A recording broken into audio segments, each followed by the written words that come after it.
The young Admirals Drum and Bugle Corps, 48 pairs of feet synchronized to present the colors, sponsored by the American Legion Post Number 3 of Lincoln, Nebraska, the nation's largest and most active Legion post.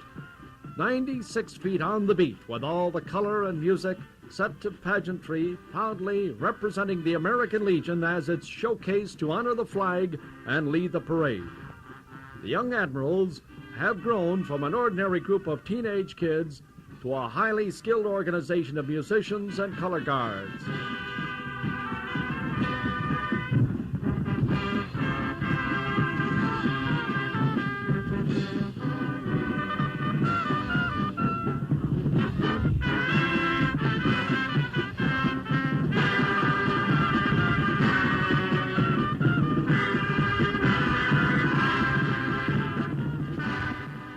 How many hundreds of miles these feet marched before their final show of the season could not be estimated, but they started in the fall of the year and marched right on through winter in the National Guard Armory, and then on the grass through spring and summer to achieve automatic perfection of cadence.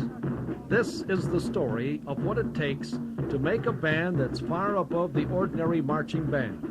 A band that more often than not led the parade in a score of appearances. Realizing the approach of the flag would bring spectators to their feet, the flag bearers learned to march proudly as they lead the corps. Each unit learned its own maneuvers separately before the entire corps marched together. The flag bearers worked for many hours alone to master the art of handling the flags and rifles, marching and maneuvering.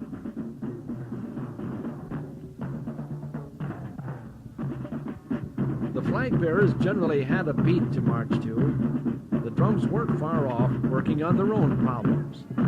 A complicated beat for marching, plus the rhythms of a number of musical selections. Then it may seem easy for the drummers, who seem naturally endowed with an inborn rhythm, to keep cadence as they step off on the left foot forward. Each one had to learn his part individually, and then with his unit, and finally with all 48 together, all stepping off on the same beat and all in unison. It all looks so simple for all 48 to step off in line together. The young Admirals learned from the beginning that it may look simple, but it takes many, many hours, many nights of work before they were all together to make it look simple. This is where hours of practice every week through the year becomes necessary. It pays off. Those that did not have the interest nor the desire to devote full time and energy in a spirit of harmony were soon weeded out. Not all those that started in the fall were with the Corps in the spring, not by a long way. But those that disciplined themselves soon learned there was a definite esprit de corps, a real pride in what they were doing, and some real benefits that were won. The adults followed and supported them right from the first day, even before that. The Admirals Booster Club, working with the Corps Director Norm Kistler, provided many necessities, including money and transportation, and especially encouragement where needed. And they heard every beat, every note, and suffered every fallen flag and rifle, and then said a little prayer as the judges in those final days looked them over. The main support comes from the parent organization, Legion Post Number 3. It's this club the Corps represents proudly as they tour other communities and states. The first long trip this year was the Salina-Wichita competition, a 7-hour bus ride with an overnight stay. Here's where the kids really got acquainted and learned how to live together and learned about other corps. It was the first time the young Admirals met the national judges in top competition with units they would meet again this year at the Nebraska Legion Convention. They say they learned a lot, but they didn't score a lot in the eyes of the judges, 10th out of 11 corps. The Corps had made some local appearances before this trip, but nothing to test their appearance before a critical eye, and so the trip to Wichita was indeed a real eye-opener.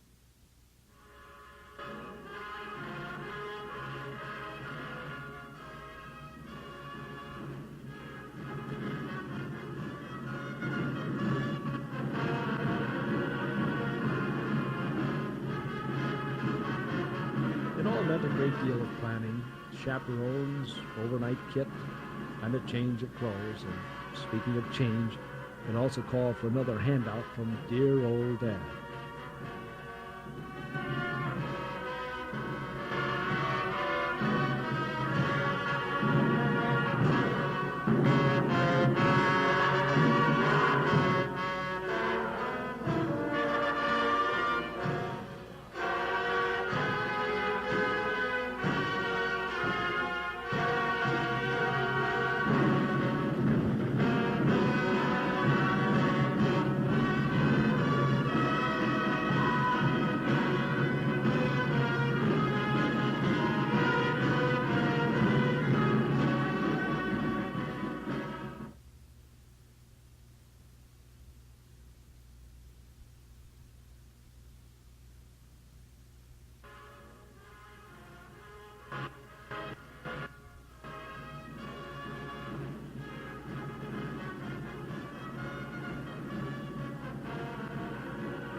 And it was fun, too, as any bus driver will tell you.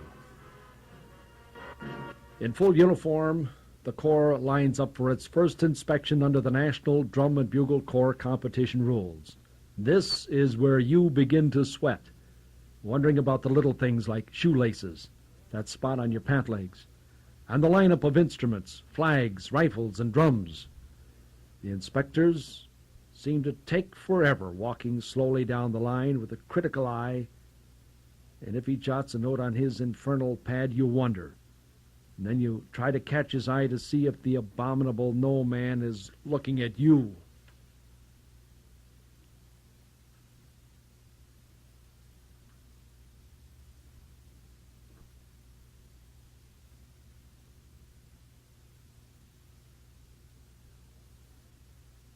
For 6 months now, the Corps has been practicing their maneuvers. With a little bit of nervous tension, finally, the cymbals crash and you take that first step off the line. And then it isn't so bad anymore. There's too much to think about. The Corps moves to a company front as the color guard presents the flag and salutes the judges at the reviewing stand. And away they go, marching to Rampart Street as they burst to the grandstand. Cogwheels, bugle pivots, the contrabass solo, the first soprano solo, as flags fly and the rifles drill.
before the spectators, receiving their applause, knowing all along that you're in strange territory. This is not your hometown, and these people are being polite.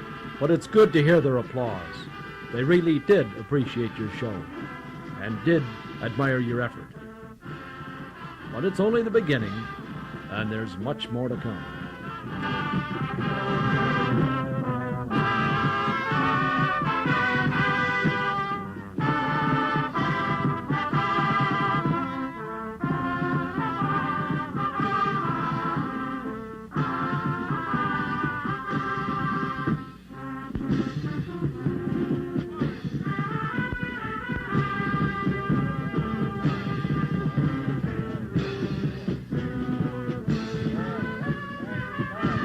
Next day, it's Wichita.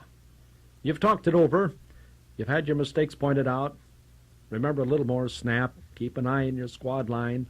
And don't forget to mark time when you're waiting for your next maneuver. So much to remember. But Wichita feels better. And you do better.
Back home in Lincoln, the big one.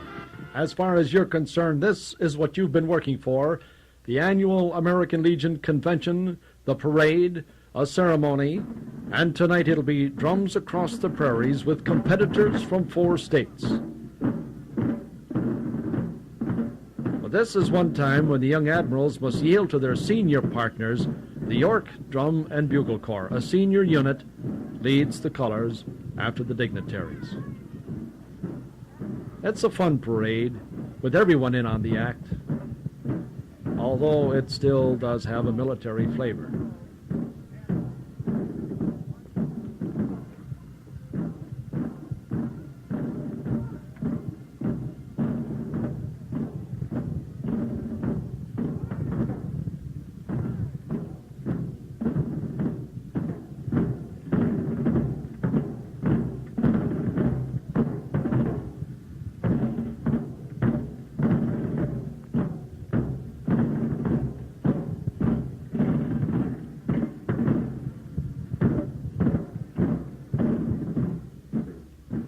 There were 3 of the 7 competing junior drum and bugle corps in the parade.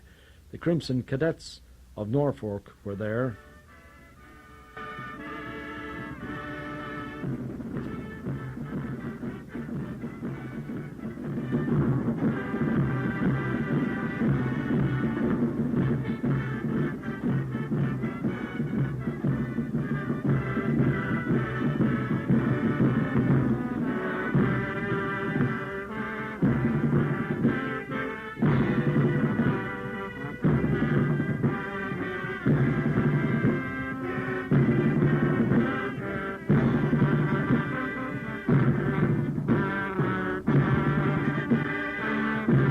Blue Knights of Colorado came into Lincoln the night before, so they could join the parade too.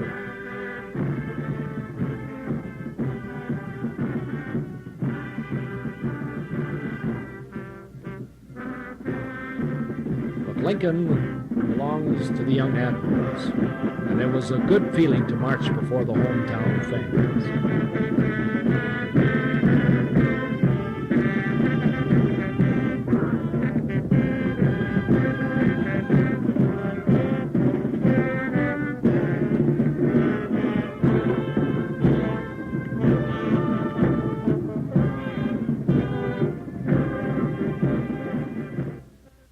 The day had an added attraction for Legionnaires. The eternal flame on the 15th Street Mall was dedicated in memory to all those men from Nebraska who served their country in time of war. The young Admirals had a very prominent role in the ceremony. They assembled adjacent to the pool in clear view of thousands of participants and spectators. It was a perfect day for color film, and the Admirals' blue and gold brought a deep, warm palette of color to the beautiful setting in front of the state capitol. The national anthem by the Admirals, and then the VIPs took over for a ceremony that was long overdue, the dedication of the eternal flame.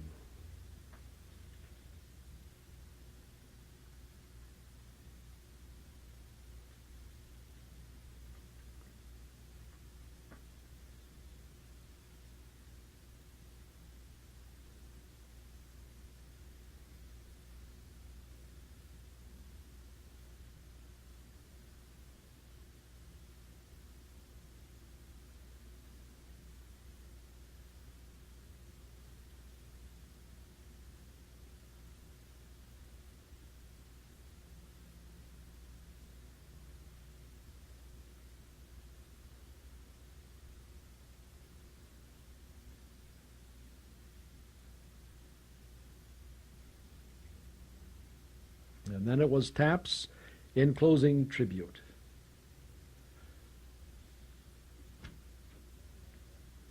The weatherman had blessed the Legion as though it wanted to be part of the biggest day of the year.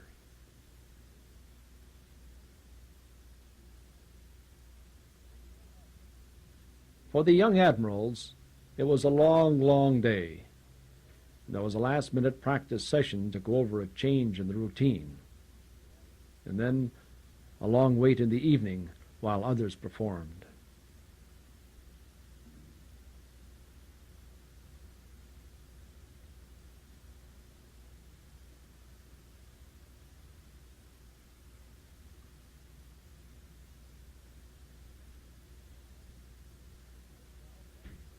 The color guard had the first opportunity to perform in competition with Norfolk for the Junior Color Guard Competition of Nebraska.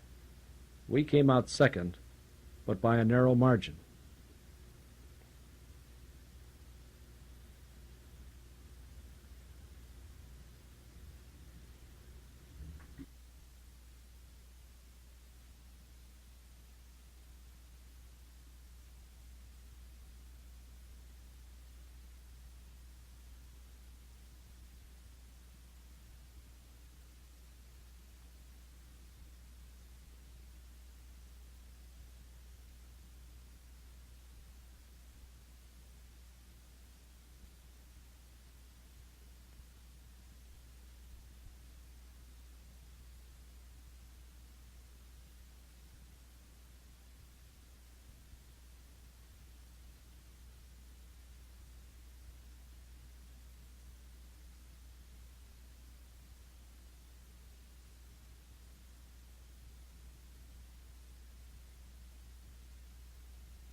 Preparations for the four-state contests included everything from first aid to housing, warm-up fields, transportation, and last-minute repairs.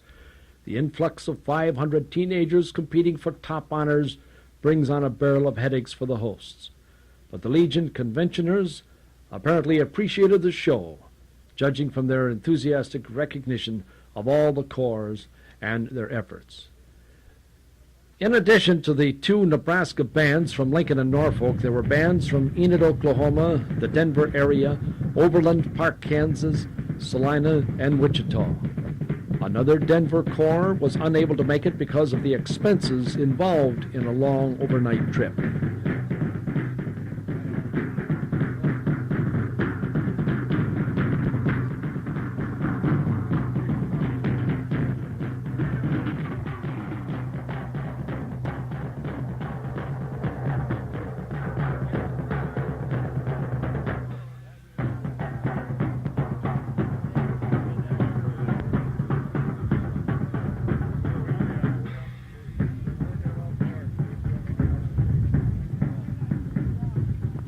Finally, the moment is here.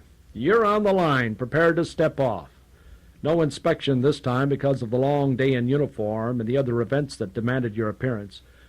Notice the smiling faces on the hillside just beyond the Admirals, the hats of another corps.